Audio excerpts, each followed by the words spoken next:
Hello students, welcome to my YouTube channel modern chemistry classes. आज बात करेंगे atomic structure के बारे में। एटॉमिक स्ट्रक्चर चल रहा था कंटिन्यू, और आज टॉपिक आप देख रहे हैं फोटो इलेक्ट्रिक इफेक्ट। बड़ा छोटा सा पॉइंट है और दो लाइन का कॉन्सेप्ट इसमें आपको समझना है। पिक्चर से क्लियर हो रहा होगा। फोटो इलेक्ट्रिक इफेक्ट, फोटो मतलब फोटोन्स। फोटोन्स क्या होता है? जैसे ये लाइट अभी निकल रहा है, लाइट जल रहा है, तो लाइट में से छोटा छोटा पार्टिकल्स निकलता है। लाइट में से छोटा छोटा पार्टिकल्स निकलता है, कण निकलता है। बताया था कि उसी को हम लोग क्या बोलते हैं? फोटोन बोलते हैं। लाइट लगातार नहीं निकलता है, ये छोटे छोटे टुकड़ा के फॉर्म में निकलता है, जिस टुकड़ा को हम लोग क्या बोलते हैं? फोटोन, या क्वांटम भी बोल सकते हैं उसको। हॉट हीट बॉडी के केस में हम लोग क्वांटम बोलते हैं, और लाइट के केस में फोटोन बोलते हैं। उसी का एक इलेक्ट्रॉन पर इफेक्ट देखना है। फोटोन का इफेक्ट इलेक्ट्रॉन पर फोटो इलेक्ट्रिक इफेक्ट कहा जाएगा।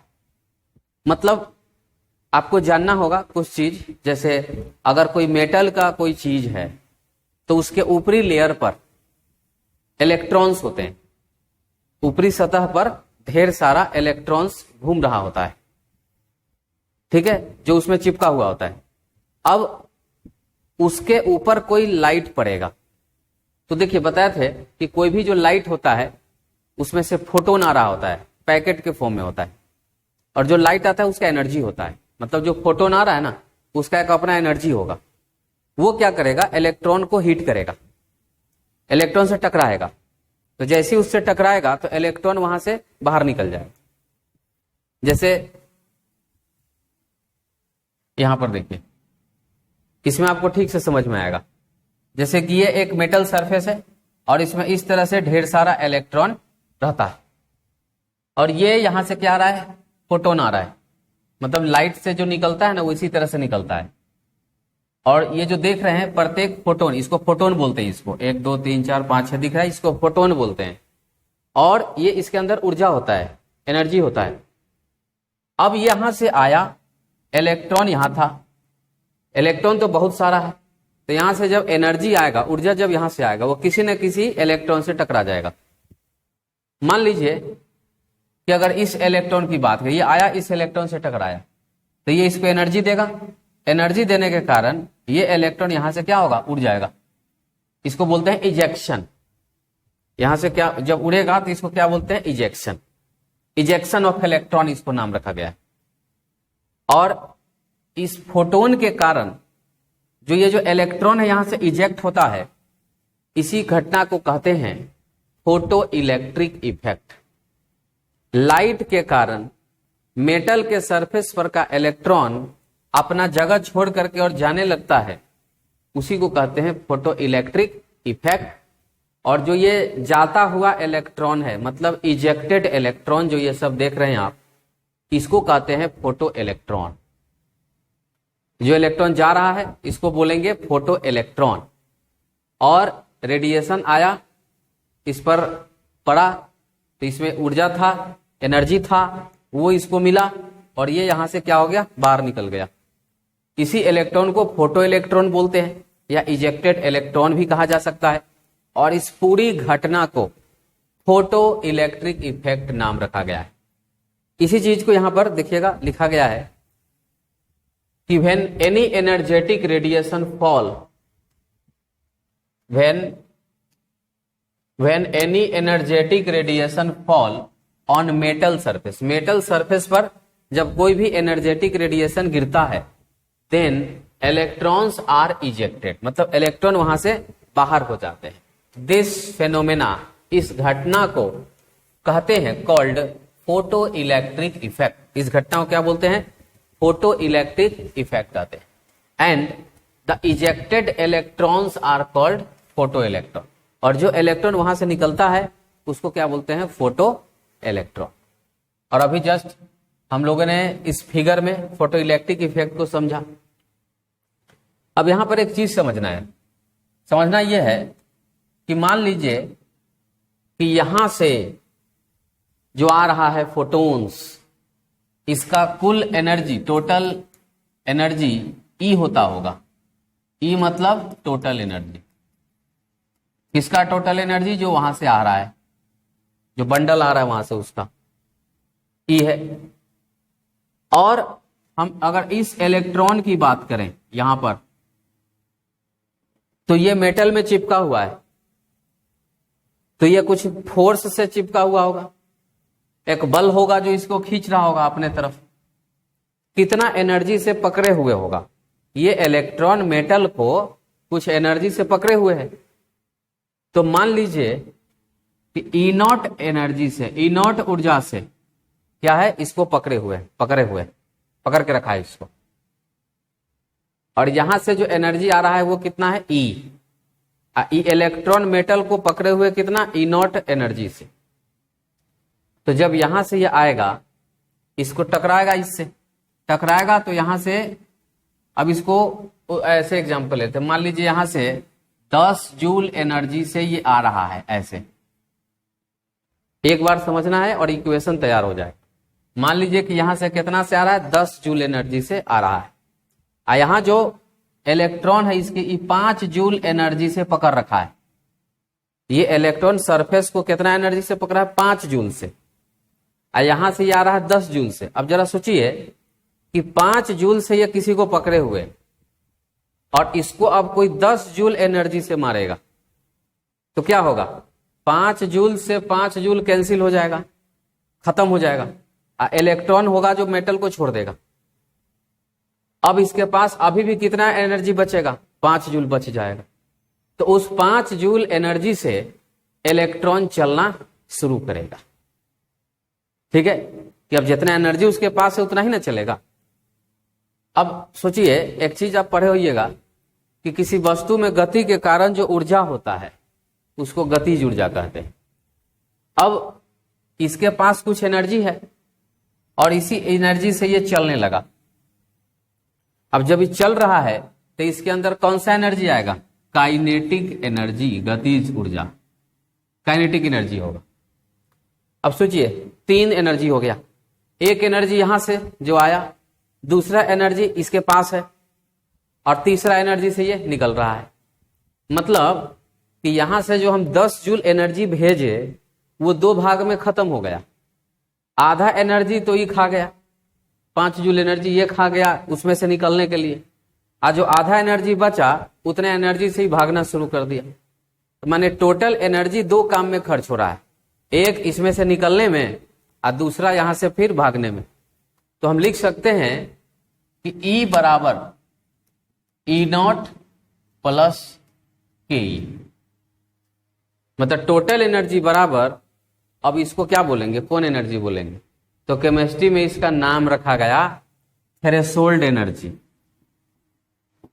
केमिस्ट्री ने इसका एक नाम रख दिया, बोला कि अब इसको ऐसे कौन एनर्जी बोले, तो इसलिए केमिस्ट्री ने इसका क्या नाम रखा? Threshold energy. थ्रेशोल्ड एनर्जी वो एनर्जी होता है कि कोई इलेक्ट्रॉन कितना ताकत से पकड़े हुए, ठीक है, वही एनर्जी क्या कहलाता है? Threshold energy. माने जितना ताकत से ही पकड़े हुए है, जैसे अभी हम बोले कि 5 जूल एनर्जी से पकड़े हुआ है, तो जो 5 जूल एनर्जी होगा ना, वो थ्रेशोल्ड एनर्जी उसका नाम होगा। तो ई तो है टोटल एनर्जी, ई हो गया थ्रेशोल्ड एनर्जी, इधर ही निकला काइनेटिक एनर्जी। तो टोटल एनर्जी बराबर threshold energy plus kinetic energy, यानी 5 जूल और प्लस फिर इधर इसके पास 5 जूल, तो टोटल 10 हो जाएगा। इसी चीज को यहां पर लिखा गया है। और ये जो इक्वेशन आप देख रहे हैं, E बराबर ई नॉट प्लस के ई, इसी को फोटो इलेक्ट्रिक इक्वेशन के नाम से जानते हैं। अब एक और चीज, ये बहुत पहले का कॉन्सेप्ट है, E बराबर एच न्यू होता है। जैसे अभी लाइट आ रहा है ना, तो अभी लाइट आ रहा है तो इसका अपना फ्रीक्वेंसी होगा, एक आवृत्ति होगा इसका। ज्यादा पावर का जो लाइट होता है उसका फ्रीक्वेंसी बहुत ज्यादा होता है, तो उसके अंदर ऊर्जा बहुत ज्यादा होगा। जैसे हैलोजन होता है, तो हैलोजन के सामने में खड़ा होगा तो आपको गर्मी लगेगा, क्योंकि उसमें से ना बहुत ज्यादा पावर के एनर्जी निकलते रहता है। और अभी आप एक छोटा सा 9 वाट के बल्ब के सामने खड़ा होइएगा तो आपको गर्मी नहीं लगेगा। समझाए थे कि सनलाइट में जब आप खड़ा होते हैं सूरज के प्रकाश में, तो आपको गर्मी काहे महसूस होता है? क्योंकि सन से लाइट आ रहा है, और लाइट के अंदर पढ़ाए हुए कि फोटोन होता है, और वो फोटोन के अंदर क्या होता है? एनर्जी होता है। और वो एनर्जी जब आपके शरीर पर पड़ेगा तो आपको गर्मी महसूस होगा। लगातार फोटोन्स आपको मार रहा होता है, बहुत सारा एनर्जी आपके अंदर आ रहा होता है, और इसीलिए थोड़ा देर में आपको गर्मी लगने लगता है। वही बता रहे हैं कि जो अभी लाइट है उसे एनर्जी आया, तो ये एनर्जी कहां से आ रहा है? लाइट से आ रहा है।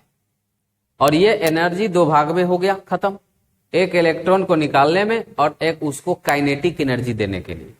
ठीक है, अब देखिए क्वेश्चन में क्या होगा, क्वेश्चन में कि 3 वैल्यू है, कोई भी 2 वैल्यू या तो एनर्जी दे करके और काइनेटिक एनर्जी दे करके आपसे कहेगा कि थ्रेशोल्ड एनर्जी बताइए कितना होगा।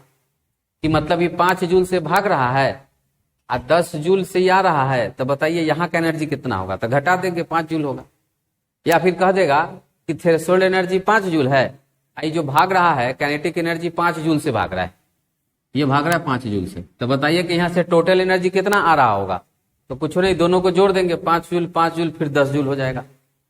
ठीक है, तो यहाँ पर हम एग्जाम्पल छोटा छोटा लिए हैं तो आपको आसान लग रहा है, लेकिन यही वैल्यू लिख देगा 2.6 इंटू 10 टू दी पावर 13, ऐसा करके देगा आपको। तो वहां पर आपको कैलकुलेशन करना होगा बड़ा बड़ा। और अगर आप एनसीईआरटी का क्वेश्चन बनाते उसमें और ऐसे ज्यादा ज्यादा कैलकुलेशन रहता। चलिए, तो इसी को थोड़ा सा हम यहां पर लिखते हैं कि ऐसा एनर्जी जिससे इलेक्ट्रॉन निकल जाए वहां से। अगर मान लीजिए कि अभी इलेक्ट्रॉन 5 जूल एनर्जी से यहां पर पड़ा हुआ है, यहां से अगर 5 जूल एनर्जी आप भेजिएगा तो क्या यहां से जाएगा? नहीं जाएगा, ये थी बाहर निकल के बस वहीं पड़ा रहेगा, लेकिन जाएगा कहीं नहीं, क्योंकि इसको और एनर्जी चाहिए था जाने के लिए। तो जितना एनर्जी, थ्रेशोल्ड एनर्जी को एक और भी नाम लिखता है वर्क फंक्शन बोलता है। देखिए क्या लिखे हैं कि the minimum energy required to remove, कम से कम एनर्जी जरूरत है हटाने के लिए। क्या हटाने के लिए? इलेक्ट्रॉन को हटाने के लिए। कहां से? सरफेस से, मेटल के सरफेस से। उसी को हम क्या कहते हैं? थ्रेशोल्ड एनर्जी कहते हैं, चाहे उसको हम वर्क फंक्शन के नाम से जानते हैं। तो इस चीज को आपको याद रखना है। अब जो अभी इक्वेशन पर है उस पर एक छोटा सा क्वेश्चन करते हैं, और ये क्वेश्चन छोटा नहीं है, बहुत बड़ा है। लिखा है कि when electromagnetic radiation of wavelength 300 nanometre falls on the surface of sodium, एक सोडियम का सरफेस, उस सोडियम के सरफेस पर लाइट आ रहा है। देखिए लाइट आ रहा है जिसका वेवलेंथ दे दिया है कितना? 300 नैनोमीटर वेवलेंथ दे दिया। जो लाइट आ रहा है ना उसका वेवलेंथ दे दिया है 300 नैनोमीटर। ठीक है, अब इलेक्ट्रॉन वहां से निकल भागना शुरू किया। ठीक है, अब कितना एनर्जी से भाग रहा है? इतना एनर्जी से भाग रहा है। तो इससे हम टोटल एनर्जी निकालेंगे। एक फॉर्मूला होता है निकालने का, उससे हम क्या करेंगे कि टोटल एनर्जी निकालेंगे। काइनेटिक एनर्जी दिया हुआ है, तो what is the minimum energy needed to remove an electron from sodium? मैंने आपसे थ्रेशोल्ड पूछ रहा है ऊपर से। अब इसको थोड़ा ऐसे बनाते हैं, जैसे मान लीजिए ये सरफेस है, ठीक है, और क्वेश्चन बहुत आसान रहता है, कैलकुलेशन टफ होगा। यहां इलेक्ट्रॉन है, यहां से ऐसे आया, ये यहां से निकल गया। अब यहां से जो आ रहा है लाइट, उसका जो लेमडा है वो 300 नैनोमीटर है, 300 नैनोमीटर। यहां इसका काइनेटिक एनर्जी जो है वो दे रखा है यहां 1.68 इंटू 10 टू दी पावर 5। हम कैलकुलेशन नहीं करेंगे, हम खाली आपको हिंट करेंगे। अब जरा सोचिए, आपसे पूछा है कि यहाँ का जो थ्रेशोल्ड वैल्यू होगा ई नॉट, वो कितना होगा? तो क्या करेंगे? पहले तो आप एनर्जी निकाल लीजिए। ई बराबर क्या होता है? Hc बटा lambda, 6.626 into 10 to the power -34 joule second. C होता है velocity of light, 3 into 10 to the power 8 metre पर सेकेंड। और लेमडा दे दिया है 300 नैनोमीटर, तो 300 nanometre 10 to the power -9 metre. Metre से मीटर, सेकेंड से सेकेंड कैंसिल हो गया। अब इसको कैलकुलेट करेंगे तो कुछ ना कुछ वैल्यू आ गया XYZ अपना। तो ये टोटल एनर्जी निकल गया। लेमडा दे दिया तो ई बराबर Hc बटा लेमडा से टोटल एनर्जी निकाल लिए। यहाँ काइनेटिक एनर्जी क्वेश्चन में दिया हुआ है। अब आप जानते हैं कि ई बराबर ई नॉट प्लस के ई।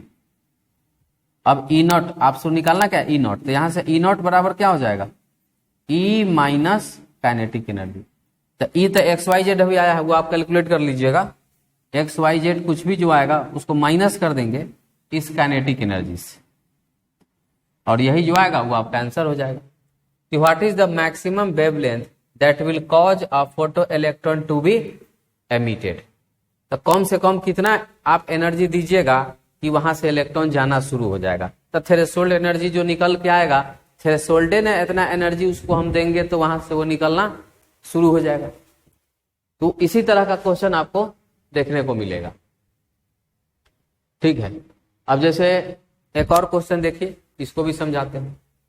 द थ्रेशोल्ड फ्रीक्वेंसी दिया हुआ है न्यू नॉट, दिया हुआ है 7 × 10⁻14।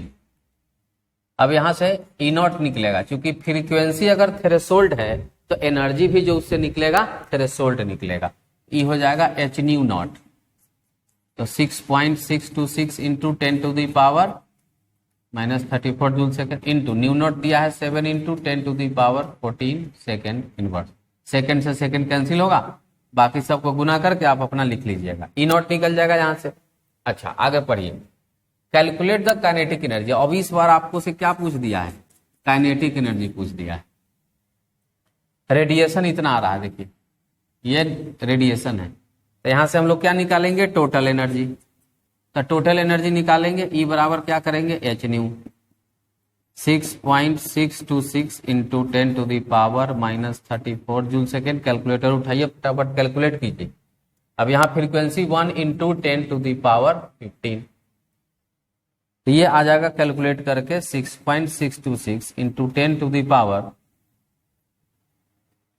कितना आएगा, -19 जूल। अब देखिए फिर लगा लेंगे कौन सा फॉर्मूला, ई बराबर ई नॉट प्लस के। निकालना क्या है, काइनेटिक एनर्जी। तो यहां से काइनेटिक एनर्जी बराबर क्या हो जाएगा, ई माइनस ई नॉट। ई का वैल्यू आपको पता है, ई नॉट का वैल्यू आपको पता है, दोनों को माइनस कर दीजिएगा और जो आएगा सो इसका आंसर हो जाएगा। तो फोटो इलेक्ट्रिक इफेक्ट कोई बहुत बड़ा चीज नहीं है, बस 3 चीज आपको याद रखना है, और तीनों में से कोई एक चीज दे। जैसे अब मान लीजिए कोई ऐसा लिख देगा, ई बराबर क्या होता है, एच न्यू, ई नॉट बराबर क्या होता है, H new not, kinetic energy बराबर क्या होता है, ½ mv²। तो आप जानते हैं ई, ये हो गया ई, प्लस नहीं होगा, बराबर ई बराबर ई नॉट प्लस ½ mv² होगा। ई बराबर ई नॉट प्लस के, ये फॉर्मूला होता है। अब कोई क्या करेगा, इसको इधर ले जाएगा, एच कॉमन लेके न्यू माइनस न्यू नॉट, और इधर क्या हो जाएगा, ½ mv²। एक इक्वेशन ये हो जाता है। 2 फ्रीक्वेंसी पता है, घटा दीजिए, ऐसे गुना कर दीजिए, तो काइनेटिक एनर्जी निकल जाएगा इसका। ½ mv², ये क्या होता है, काइनेटिक एनर्जी। अब इसी में से क्वेश्चन तरह तरह के मास दे देगा, वेलोसिटी दे देगा काइनेटिक एनर्जी निकालने के लिए, फिर इधर से आपको पूछ देगा भी या भी नॉट का वैल्यू, तो कुछ भी पूछा जा सकता है। तो फोटो इलेक्ट्रिक इफेक्ट का एक जनरल फॉर्मूला याद रखिए, उसमें 3 ही टर्म होता है। एक होता है टोटल एनर्जी जो रेडिएशन से आ रहा है, और एक होता है काइनेटिक एनर्जी जो इलेक्ट्रॉन वहां से निकलेगा, और एक होता है थ्रेशोल्ड एनर्जी, इसको वर्क फंक्शन भी कहते हैं। और वो क्या होता है कि जिस एनर्जी से इलेक्ट्रॉन सरफेस को पकड़े हुए होता है, ठीक है। अब यही तीनों में से क्वेश्चन में क्या करेगा, कोई 2 देगा और एक आपको नहीं देगा, वो कहेगा आपको निकालने के लिए। अब बेसिक फॉर्मूला याद रखिएगा, अगर लेमडा दिया तो ई बराबर hc/λ, अगर न्यू दिया तो ई बराबर एच न्यू, 2 ही तो फॉर्मूला लगता है। और इस तरह से आप फोटो इलेक्ट्रिक इफेक्ट का कोई भी क्वेश्चन बना सकते हैं। तो आज हम लोग फोटो इलेक्ट्रिक इफेक्ट सीखे। अगले एपिसोड में हम लोग देखेंगे कि बोर का एटॉमिक थ्योरी क्या होता है। Thank you.